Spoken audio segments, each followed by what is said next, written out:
신명기 23장 15절부터 25절까지 말씀입니다.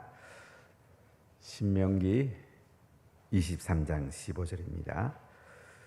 같이 봉독하겠습니다. 종이 그의 주인을 피하여 내게로 도망하거든 너는 그의 주인에게 돌려주지 말고 그가 내 성읍 중에서 원하는 곳을 택하는 대로 너와 함께 내 가운데에 거주하게 하고 그를 압제하지 말지니라. 이스라엘 여자 중에 창기가 있지 못할 것이요 이스라엘 남자 중에 남창이 있지 못할지니 창기가 번 돈과 개 같은 자의 소득은 어떤 서원하는 일로든지 내 하나님 여호와의 전에 가져오지 말라. 이들은 다 내 하나님 여호와께 가정한 것임이니라. 내가 형제에게 구워주거든 이자를 받지 말지니 그 돈의 이자, 식물의 이자, 이자를 낼 만한 모든 것의 이자를 받지 말 것이라. 타국인에게 내가 구워주면 이자를 받아도 되거니와 내 형제에게 구워주거든 이자를 받지 말라. 그리하면 내 하나님 여호와께서 내가 들어가서 차지할 땅에서 내 손으로 하는 범사에 복을 내리시리라. 내 하나님 여호와께 서원하거든 갚기를 더디하지 말라. 내 하나님 여호와께서 반드시 그것을 내게 요구하시리니 더디면 그것이 내게 죄가 될 것이라. 내가 서원하지 아니하였으면 무죄하리라. 그러나 내 입으로 말한 것은 그대로 실행하도록 유의하라. 무릇 자분한 예물은 내 하나님 여호와께 내가 서원하여 입으로 언약한 대로 행할지니라. 내 이웃의 포도원에 들어갈 때에는 마음대로 그 포도를 배불리 먹어도 되느니라. 그러나 그릇에 담지는 말 것이요 내 이웃의 곡식밭에 들어갈 때에 내가 손으로 그 이삭을 따도 되느니라. 그러나 내 이웃의 곡식밭에 낫을 대지는 말지니라. 아멘. 신명기 말씀을 읽어보면 율법 가운데 뭐 이런 율법이 있느냐 하는 정도로 아주 특이한 것도 많이 있습니다. 그냥 이 율법은 십계명을 어떻게 삶 속에서 구체적으로 지켜낼까 이것을 담고 있고 또 우리의 삶에 죄가 되는지 안 되는지 기준이 되어 있습니다. 우리 개신교에서는 율법은 죄의 기준이 되는 것은 많이 강조했는데 이것을 지키는 부분에 대해서는 좀 많이 부족하지 않나 하는 생각을 좀 많이 갖습니다. 예수님께서는 율법을 폐하러 온 것이 아니고 완전케 하러 오셨다. 완성하러 오셨다 이렇게 말씀합니다. 율법의 1.1획도 다 이루어질 거라고 예수님께서는 말씀을 하십니다. 그렇기 때문에 예수님의 관점에서 이 율법을 완성되는 관점에서 잘 우리가 해석해서 내 삶으로 구원받은 사람이 지켜내는 것. 내 힘으로 안 되죠. 성령님이 찾아오셔서 이 율법이 내 삶에서 자연스럽게 지켜지게 살아가는 것. 이것이 성화된 삶입니다. 성화된 삶, 거룩한 삶 하면 우리는 그냥 성령 충만하다 그러고 좀 추상적인 경우가 좀 많이 있을 수가 있는데 구체적인 실제적인 성화의 기준은 십계명이고 율법입니다. 율법은 크게 세 가지로 말할 수 있습니다. 제사법과 도덕법과 시민법. 제사법은 규례라는 표현을 많이 등장하는데요. 레위기에 보면 또 민수기, 신명기에도 다 보면 5대 제사가 있고 이 제사를 통해서 이제 죄 용서함 받고 하나님께 감사하고 또 하나님께 헌신하는 이 제사법은 십자가에서 예수님이 몸을 찢기시고 피를 흘리심으로 다 이루어집니다. 그래서 지금은 짐승 제사 드리지 않습니다. 소나 양이나 염소나 비둘기 가지고 짐승제사 지르는 게 아니고 예수님이 언약의 피를 가지고 지성소에 들어가셨고 성소와 지성소 사이에 휘장이 씌어졌기 때문에 우리는 예수님 안에서 이 은혜 가운데 예배 잘 드리는 것이 신약의 제사입니다. 그리고 도덕법이라는 것은 십계명을 중심으로 우리가 이 땅에 살아가면서 하나님의 가치를 어떻게 삶으로 담아내는가. 이게 십계명인데 하나님에 대한 계명이라든지 부모를 공경하라는 거라든지 이웃에 대한 여러 가지 계명들이 있습니다. 남의 생명과 재산에 손대지 말고 그것을 잘 함께 지켜줄 것을 십계명은 담고 있습니다. 이 십계명을 이제 구체적으로 어떻게 지킬 것인가가 이제 율법입니다. 그 중에는 시민법도 담고 있는데 시민법은 주로 민법, 형법에 해당되는 부분들이 많이 있습니다. 그래서 죄 지으면 어떤 처벌을 받는다든지 또는 이 민사상의 관계, 오늘 이자 관계 이런 거 나오는데 이런 건 시민법에 해당되는 거고 시민법은 나라에 따라서 조금 원리는 같지만은 구체적 내용은 조금 바뀔 수가 있습니다. 도덕법은 하나님 나라 가치로 계속 성령 안에 지켜져야 되지만 시민법은 조금 유도리 있게 나라마다 차이가 있을 수 있는데요. 오늘 말씀 보면 이제 종이 도망간 경우 이때에 주인에게 돌려주지 말고 내 성읍 중에 원하는 곳에 택해가지고 너와 함께 그 도망온 종을 잘 거주하게 해주라. 압제하지 말라. 이런 율법이 있습니다. 왜 이런 율법이 있냐면 그 당시 고대 근동 같으면 이스라엘 중심으로 메소포타미아 이 지역에 너희가 도망하면 원주인에게 돌려주는 것이 대부분 고대 근동 나라의 법이었습니다. 하나님은 이스라엘 백성을 향해서 주인을 피해서 도망온 노예가 있으면 주인에게 돌려주지 말고 너희들이 자비를 베푸고 너희들과 함께 살라고 이렇게 말씀을 합니다. 성경을 보면 굉장히 하나님의 자비를 담고 있죠. 전에 북한에서 동해안을 통해서 배를 타고 탈북한 사람이 있었습니다. 전 정부에서는 그들을 눈을 가리고 다시 북송을 시켰습니다. 이 부분 말하면 그렇게 하지 말라는 겁니다. 그들이 북한을 피해서 남쪽으로 내려오면 남쪽에 살 수 있도록 잘 보살펴주고 자비를 베풀라 이렇게 말씀하고 있습니다. 자, 오늘 본문의 15절과 16절을 같이 읽어보겠습니다. 종이 그의 주인을 피하여 내게로 도망하거든 너는 그의 주인에게 돌려주지 말고 그가 내 성읍 중에서 원하는 곳을 택하는 대로 너와 함께 내 가운데에 거주하게 하고 그를 압제하지 말지니라 이렇게 말씀합니다. 고대 근동에 있는 그 무자비한 법보다 하나님은 이스라엘 백성들에게 이방인 가운데 도망온 종들도 잘 너희들과 함께 살면서 자비를 베풀라. 왜 그랬을까요? 이스라엘 백성도 애굽에 종살이 했거든요. 참 고단한 세월을 400년 이상 보냈거든요. 이것을 기억하라는 거죠. 너희들도 종되었을 때에 하나님이 애굽에서 너희들을 구원해서 광야를 거쳐 지금 가나안 땅으로 향하고 있지 않냐, 그죠? 다윗이 얼마나 고달팠겠어요?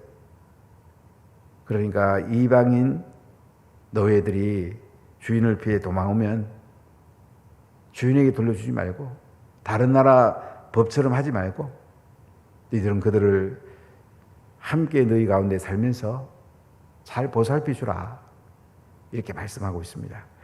자, 오늘 두 번째 말씀은 이제 창기와 남창에 대한 얘기인데요. 우리 한번 읽어봅시다. 17절. 이스라엘 여자 중에 창기가 있지 못할 것이요 이스라엘 남자 중에 남창이 있지 못할지니 창기가 번동과 개 같은 자의 소득은 어떤 서운하는 일로든지 내 하나님 여호와의 절에 가져오지 말라. 이들은 다 내 하나님 여호와께 가정한 것임이니라. 창기와 이 남창에 대한 이야기인데요. 여자 중에 이제 몸을 파는 여인들, 또 남자 중에 또 몸을 파는 남자들, 이스라엘 중에 이런 사람이 있지 못할 것이니, 몸 파는 여자나 남자가 있으면 안 된다는 겁니다. 이스라엘은 가보면 이 홍동가라고 그럽니까? 이런 몸을 파는 곳을 지금도 찾아볼 수가 없습니다. 참 이렇게 하지 말라고 하는 말씀을 합니다. 그런데 이 창기와 남창, 이들은 오늘날 말하면 동성애를 담고 있습니다. 동성애. 남자, 여자. 이거 하나님 원치 않는다는 얘기죠. KBS 이런 데서 방영하는 거 가끔 유튜브로 오면 남자, 여자가 법이 개정이 안 돼갖고 자기들도 엄연한 살아하는 사람들인데, 한 가족인데 아직 호적을 못하고 있다, 이렇게 방영하는 거 참 마음이 아프더라고요. 남자, 여자가 이제 결혼하는 것이 합법화되면 나라가 얼마나 희청하겠습니까?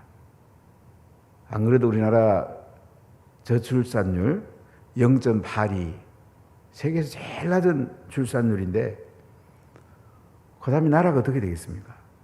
사실 대한민국의 가장 큰 문제는 아기를 안 낳는 것입니다.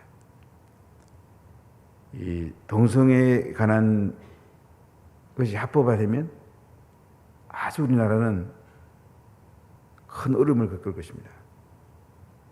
지금도 국회에 사별금지법, 평등법, 건강가정기본법, 이런 법이 4건인가 지금 올라와 있는데요. 계속 그들은 그걸 또 통과시키겠다고. 참 물어보고 싶어요. 당신의 자녀들이 며느리 보는데 그래 남자 데리고 오고, 사위 보는데 여자 데리고 오면 좋겠냐. 자기 일은 생각 안 해요. 이게 굉장히 위험한 건데, 이 창기나 남창을 너희 가운데 있게 하지 말라. 그리고 창기가 번 돈과 개 같은 자의 소득은 이제 남창이 번 돈, 17절하고 연결해 보면 그 돈인데요. 이 돈은 어떤 서운하는 일로든지 내 하나님 여호와의 전에 가져오지 말라. 이렇게 몸 팔아 가지고 번 돈은요, 하나님 앞에 예물도 드리지 말랍니다. 예물보다 그것을 고치는 것이 더 중요하다는 얘기죠. 그러니까 우리가 죄지 가지고 돈을 훔쳐가지고 도둑질 해가지고 하나님 가져왔다. 하나님 얘기는 뭐예요? 야, 하나님께 그 재물을 가져오기보다 네 도둑하는 습관부터 고쳐라.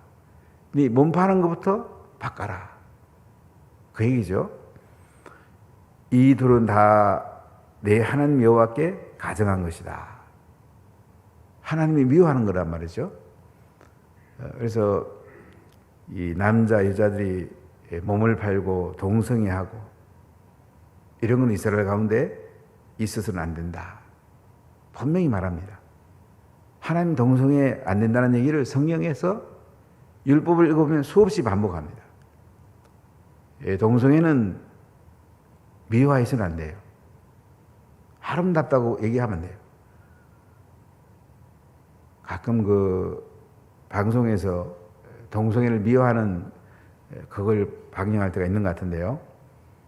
여러분 자녀들이 그거 보면 아주 위험합니다. 잘 골라서 우리가 영상도 봐야 되고 방송도 듣는 것이 우리에게 중요합니다. 자, 오늘 세 번째 보면 19절부터 20절에 같이 읽어볼까요? 내가 형제에게 구워 주거든 이자를 받지 말지니 곧 돈의 이자, 식물의 이자, 이자를 낼 만한 모든 것의 이자를 받지 말 것이라. 타국인에게 내가 구워 주면 이자를 받아도 되거니와 내 형제에게 구워 주거든 이자를 받지 말라. 그리하면 내 하나님 여호와께서 내가 들어가서 차지할 땅에서 내 손으로 하는 범사에 복을 내리시리라. 자기 보면요, 이스라엘은 형제끼리 돈을 구워주지 말랍니다. 구워주면 이자를 받지 말랍니다. 돈의 이자, 식물의 이자, 그러니까 돈의 이자 또는 그 물건 곡식 같은 거 있잖아요. 이런 이자를 낼 만한 모든 것의 이자를 받지 말 것이라. 그러니까 이스라엘 백성들끼리는 그냥 구워줬다가 원금만 받으라 이거죠. 그런데 타국인에게는 네가 구워주면 이자를 받아도 된다. 내 형제에게 구워주거든 이자를 받지 말라. 그리하면 네 하나님 여호와께서 내가 들어가서 차지할 땅에서 내 손을 하는 범사에 복을 내리시리라. 이렇게 말씀합니다. 우리가 이제 교회 생활 해보면 또 어려운 분이 있으면 이 돈을 구워달라고 그랬을 경우 참 만만치 않죠. 안 구워주면 마음 상하고 또 구워줬다가 또 잘못하면 또 사람 잃어버리고 돈 잃어버릴 때도 있고 많은 지혜가 필요합니다. 우리 믿는 사람끼리는 어려운 분들은 그냥 주십시오. 안 받을 생각으로 주십시오. 받을 생각으로 하면 서로 힘들어요. 또 안 주려고 도망가는 경우도 있고 교회 안 나오고 하는 경우도 있고 또 볼 때마다 또 부담 가질 수도 있으니까 꼭 필요하면 많이 주지 말고 내가 안 받아도 될 만큼 줄 때는 꼭 준다는 명분으로 주더라도 속으로는 안 받아도 되겠다. 그런 분량 정도 여러분들이 섬기면 참 좋겠습니다. 그런데 이 이자에 관한 것이 종교개혁기가 되면 이제 바뀌게 돼요. 루터와 칼빈은 이자 받는 것을 권장을 합니다. 그래서 자본주의가 다시 싹이 트게 됩니다. 프로테스탄트와 자본주의 윤리라는 막스 웨버의 책이 있는데요. 이 프로테스탄트부터 그러니까 종교개혁기부터 이제 이자를 받게 되고 여기서 자본주의의 그 바탕이 됩니다. 합리적인 이자로 바뀌게 되죠. 신명기 나올 때의 이자는 아주 비쌌습니다.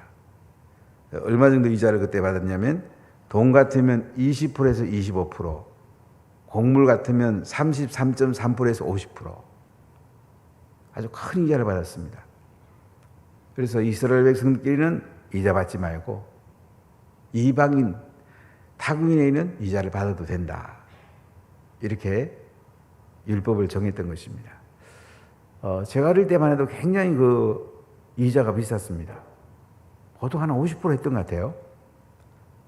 쌀을 한 가마니 빌려오면 가을에 농사 지갖고 한 가마니 반 이렇게 갚는 걸 본 적이 있는데요. 지금은 이자가 그래도 굉장히 우리가 합리적이고 싼 편이죠, 상당히. 하여간 여기 나오는 것은 뭐냐면 이자를 받아서 안 그래도 어려운 사람인데 그 사람을 어렵게 하면 안 된다. 그 사람을 섬겨주고 자비를 베풀고 함께 더불어 살아야 된다 이 말씀이에요. 그래서 가나안 땅 너희가 들어가서 차지할 땅에서 내 손을 하는 범사에 하나님이 복을 내리신답니다. 그러니까 이자 안 받고 이스라엘 백성들끼리 동거래 원금만 받아도 하나님 복을 줄 거니까 이스라엘 백성들끼리는 돈 받지, 이자 받지 말고 타국인에게만 이자 받아라. 이런 율법이 만들어진 걸 볼 수가 있습니다. 그 다음 21절부터 23절 읽어볼까요? 내 하나님 여호와께 서운하거든 갚기를 더디하지 말라. 내 하나님 여호와께서 반드시 그것을 내게 요구하시리니 더디면 그것이 내게 죄가 될 것이라. 내가 서운하지 아니하였으면 무죄하리라. 그러나 내 입으로 말한 것은 그대로 실행하도록 유의하라. 무릇 자원한 예물은 내 하나님 여호와께서 내게 서운하여 입으로 언약한 대로 행할지니라. 자, 이 말씀을 보면 하나님 앞에 서운한 게 있으면요, 더지하지 말고 반드시 갚으라고 합니다. 하나님 여호와가 반드시 그것을 내게 요구한다. 더디면 그것이 내게 죄가 된다. 이렇게 말씀을 합니다. 우리가 교회에 헌금을 작정할 때도 있죠. 성경금을 작정하기도 하고, 또 임직할 때도 우리가 또 헌금을 이렇게 작정하고 이럴 때도 있는데, 그럼 하나님 뭐라고 하냐면 반드시 하나님께 드리라. 더디면 그것이 내게 죄가 된다. 이렇게 말씀을 합니다. 네가 서운하지 않았으면 무슨 죄가 있겠냐. 무죄하지만은 그러나 내 입으로 말한 것은 그대로 실행하도록 유의하라. 종이에 적어서 사인하는 것뿐만 아니고 입으로 말한 것까지 하나님 앞에 실행해라. 자원한 예물은 내 하나님 여호와께 네가 서운하여 입으로 언약한 대로 행할지니라. 하나님 앞에 서운한 것은 물질뿐만 아니고 몸으로 봉사하는 것이나 또 여러 가지 헌신한 것들은 다 하나님 앞에 지키라는 거죠. 하나님과의 서운은 하나님과 약속이니까 하나님께 지킴으로 하나님께 죄짓지 말고 하나님 앞에 언약한 대로 행해서 복을 받으라 이렇게 말씀하고 있습니다. 자, 한 가지만 더 나눠보겠습니다. 24절 25절입니다. 내 이웃의 포도원에 들어갈 때에는 마음대로 그 포도를 배불리 먹어도 되느니라. 그러나 그릇에 담지는 말 것이요 내 이웃의 곡식밭에 들어갈 때에는 내가 손으로 그 이삭을 따도 되느니라. 그러나 내 이웃의 곡식밭에 낫을 대지는 말지니라. 아주 재밌는 율법이죠. 이제 사람들이 여행을 한다든지 배가 고파서 먹을 것이 없을 때 포도밭을 지나갑니다. 그때는 마음대로 그 포도를 배불리 먹어도 된답니다. 배가 고파서 포도 배불리 먹어도 되는데 그릇에 담지는 마라. 포도라든지 이런 데를 담아서 가져가지는 말라는 거죠. 낙원이라든지 여행자에게 놓을 것이 없을 때 포도밭을 지낼 때 이렇게 하나님은 그것을 따 먹어도 죄가 안 되게 하는데 한계가 있는 거예요. 그릇에 담지를 마라. 또 이웃의 곡식밭에 들어갈 때는 손으로 이삭을 따도 되지만은 내 이웃의 곡식밭에 낫을 대지는 말아라. 그러니까 손으로 이삭을 비벼서 먹을 정도는 괜찮은데 낫으로 배 가지고 그렇게 많이 가지는 말라 이거예요. 아주 재밌는 율법이죠. 예수님이 제자와 함께 밀밭살을 지나가다가 밀 이삭을 이제 제자들이 이제 비벼가지고 이제 먹으려고 그러니까 율법사들이 뭐예요? 안식일을 했다고. 안식일에 대해서 시비는 걸지만은 그 밀 이삭을 따먹는 거는 시비를 거는 게 아니에요. 율법에 그런 허락이 됩니다. 우리도 이제 촌에 자랄 때 보면 이제 과일나무 같은 거, 밤나무 이런 데 지나가다 보면 밤 따먹기도 하고 이렇게 많이 지나갔는데 저는 어릴 때 저희 집에 이렇게 과일 수가 없었어요. 전 과일 있는 집이 굉장히 부러웠어요. 제가 어릴 때 소원이 뭐냐면, 가수원 있는 집 너무 부러워했고요. 가수원 딸하고 결혼할까? 뭐 이 생각도 해본 적이 있는데, 그 정도로 저는 과일도 좋아했고, 이 과일 시골에는 그 포도원이나 가수원한 사람을 굉장히 부러워한 적이 있는데 우리도 언젠가는 밤을 심었는데요. 어떤 사람이 와가지고 포도를 막 따가길래 야 먹고는 가지만 포도에 담아가지 말라 그렇게 한 적이 있었는데 이렇게 사람들이 배고플 때에 먹는 것까지는 좋다. 그러나 낯을 대거나 포도에 담아가지 말아라. 이렇게 하지 아주 율법들이 재미있죠 보면요. 오늘날 예수님이 다 이루셨지만 그러나 이 원리는 그대로 적용이 됩니다. 우리가 자비를 베풀어야 되고 또 함께 더불어 살아가는 이 사회. 나 동성애는 아니다. 몸 파는 것은 그것을 가지고 예물도 드리지 마라. 이렇게 말씀을 하고 있습니다. 오늘 우리가 자비를 베풀고 또 우리 주변 사람들과 함께 더불어 살아가면서 또 섬기면서 나누며 살아가면 참 좋겠고요. 그러나 우리가 다른 사람과의 관계 내가 어려워도 요구할 때도 한계가 있는 거예요. 무조건 달라 이렇게 하면 안 돼요. 빌리는 사람은 주는 걸 원칙으로 해야 되고 또 빌려주는 사람은 자비를 베푸는 것이 귀한 것입니다. 오늘 하나님의 은혜가 여러분 가운데 가득하기를 예수님 이름으로 간절히 축복합니다. 기도합시다. 하나님 감사합니다.